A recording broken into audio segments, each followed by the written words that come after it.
আমার পছন্দের রঙগুলির মধ্যে অন্যতম একটি হলো ডার্ক গ্রিন বা বটল গ্রিন কালার।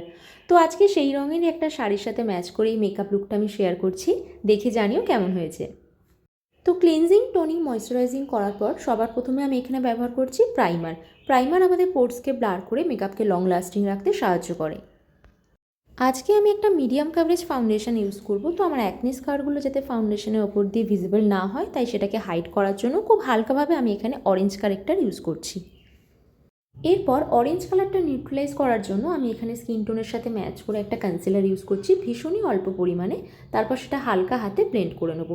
খুব ভালো করে ব্লেন্ড করলে কিন্তু কনসিলারটা স্কিনের সাথে মিশে যাবে, অ্যাকনে স্কারটা ভিজিবল হবে, তাই হালকা হাতে ব্লেন্ড করতে হবে। এরপর ফাউন্ডেশনে একটা থিন লেয়ার অ্যাপ্লাই করে সেটা ভালো করে ব্লেন্ড করে নিচ্ছি। ফাউন্ডেশন যত ভালো ব্লেন্ড হবে মেকআপ তত ন্যাচারাল দেখাবে, ফ্ললেস দেখাবে। আর স্কিন লাইক ফিনিশিং আনার জন্য আমি ব্রাশ আর বিউটি ব্লেন্ডার দুটোই ব্যবহার করি। প্রথমে ব্রাশের সাহায্যে আমি ফাউন্ডেশনটা স্প্রেড করে তারপর ওয়েট বিউটি ব্লেন্ডার দিয়ে সেটাকে ভালো করে ব্লেন্ড করে নিই। দেখো কি সুন্দর একদম ন্যাচারাল ফিনিশিং আসছে, কোনো রকম এক্সট্রা প্রোডাক্ট কিচ্ছু থাকে না। এরপর আমার ফেসের যে জায়গাগুলো হাইলাইট দরকার সেখানে আমার ফাউন্ডেশনের থেকে একটা শেড লাইট কনসিলার নিয়ে সেটা হালকা হাতে ব্লেন্ড করে নিচ্ছি। আর সাথে সাথে সেটা পাউডার দিয়ে আমি সেট করে নেব যাতে আন্ডার আইতে ক্রিজ না পড়ে।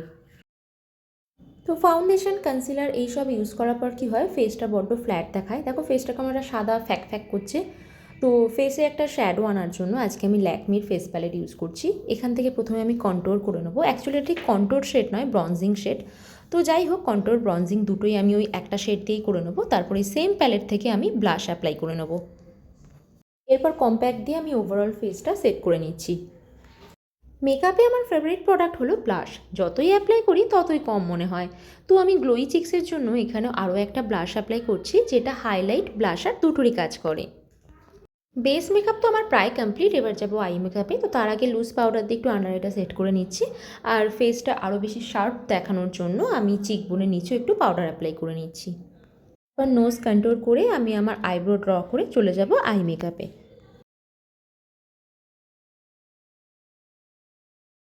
তো দেখতেই পাচ্ছ একটা চোখে অলরেডি আমার আই মেকআপ হয়ে গেছে। তো চলো এবার তোমাদেরকে দেখাই এই আই মেকআপ লুকটা আমি কিভাবে ক্রিয়েট করছি।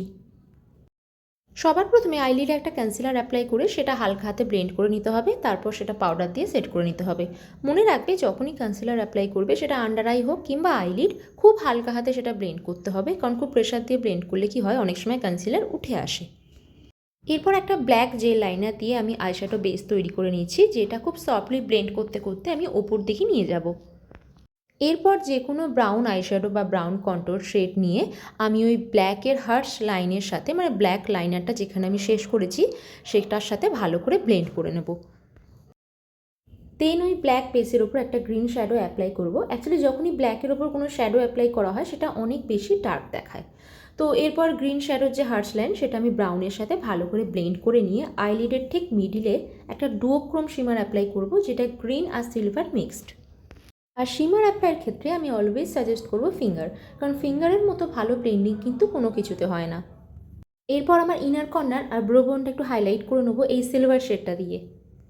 লোয়ার ল্যাশ লাইনেও আমিও সেম স্টেপ ফলো করবো। প্রথমে ব্ল্যাক লাইনার ইউজ করবো, ব্ল্যাকের ওপর গ্রিন দিয়ে ব্ল্যাকটাকে আমি স্মাচ করবো।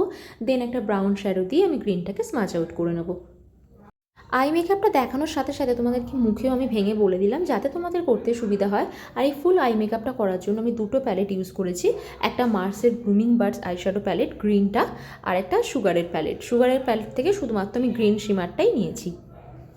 এরপর এই সেম জেল লাইনারটা আমি আমার আপার ল্যাশ লাইনে অ্যাপ্লাই করব এবং অ্যাজ আ লাইনার আমি ওটাই অ্যাপ্লাই করে আঙুল দিয়ে সেটা ভালো করে স্মাচ করে নেবো। আমি আগেই বলেছিলাম স্মাজিংয়ের ক্ষেত্রে আঙুলের থেকে ভালো অপশান কোনো কিছু হতেই পারে না। ব্লেন্ডিংয়ে তুমি যত সময় নেবে তত সেটা নিখুঁত হবে, সেটা আইশ্যাডো হোক কিংবা ফাউন্ডেশন কিংবা অন্য কিছু। আই লুকটা আরও বেশি গ্ল্যামারাস দেখানোর জন্য আমি লোয়ার ল্যাশ লাইনেও শিমার অ্যাপ্লাই করে নিচ্ছি। তো মোটামুটি আমার আই মেকআপ শেষের দিকে। এরপর ল্যাশটা কার্ল করে মাস্কারা অ্যাপ্লাই করে ফলস ল্যাশ অ্যাপ্লাই করে নিলেই আমার আই মেকআপ ডান। আই মেকআপের টিউটোরিয়ালটা আশা করি তোমাদের পছন্দ হয়েছে। পছন্দ হোক না হোক তোমরা কিন্তু অবশ্যই এটা একবার ট্রাই করো, ট্রাই করে আমাকে জানিও কেমন লাগছে। আর নেক্সট কীরকম আই মেকআপ বা মেকআপ তোমরা দেখতে চাও সেটা কিন্তু অবশ্যই আমাকে জানিও। লিপস্টিকের শেড কোনটা বাছবো সেটা নিয়ে একটু কনফিউজ ছিলাম, কারণ গ্রিনের সাথে নিউড রেড দুটোই ভীষণ ভালো যায়। তো আমার ওভারঅল লুকস আমার আইজের সাথে দেখলাম রেড লিপস্টিকটাই ভালো যাচ্ছে। তো সেই জন্য আমি এখানে একটা মেবলিনের ডার্ক রেড শেড অ্যাপ্লাই করছি, যদিও ভিডিওতে অতটা ডার্ক লাগছে না। তো যাই হোক, রেড শেডটা অ্যাপ্লাই করে ভালো লাগছে নাকি নিউডে গেলে ভালো হতো সেটা কিন্তু আমাকে জানিও। আমি কী কী প্রোডাক্ট ইউজ করেছি প্রতিটা ভিডিওতে দেখিয়েছি, শুধু তাই নয় প্রত্যেকটা প্রোডাক্টের ডিটেলস আমি ডিসক্রিপশানে শেয়ার করে দেবো। এরপর পুরো মেকআপটা সেট করার জন্য, মেকআপটা লং লাস্টিং করার জন্য আমি একটা সেটিং স্প্রে সারা মুখে ভালো করে স্প্রে করে একটু ড্রাই করে নেব। হাইলাইটিংয়ের জন্য আজকে আমি একটা নতুন ব্রাশ ইউজ করছি ফ্রম মিলাকো বিউটি। তো সেটিং স্প্রেটা সারা মুখে ভালোভাবে অ্যাবসর্ব হয়ে যাওয়ার পর আমি আমার ফেসটা হাইলাইট করে আমার মেকআপটা কমপ্লিট করে নিচ্ছি। দেখো ফিনিশিংটা কতটা ডিউই এসছে। তো এই হলো ফাইনাল লুক। জানি না কতটা কি করতে পেরেছি, বাদ বাকিটা তো তোমরাই বলবে কেমন হয়েছে না হয়েছে। তো চলো দেখা হচ্ছে পরের ভিডিওয়ে, বাই।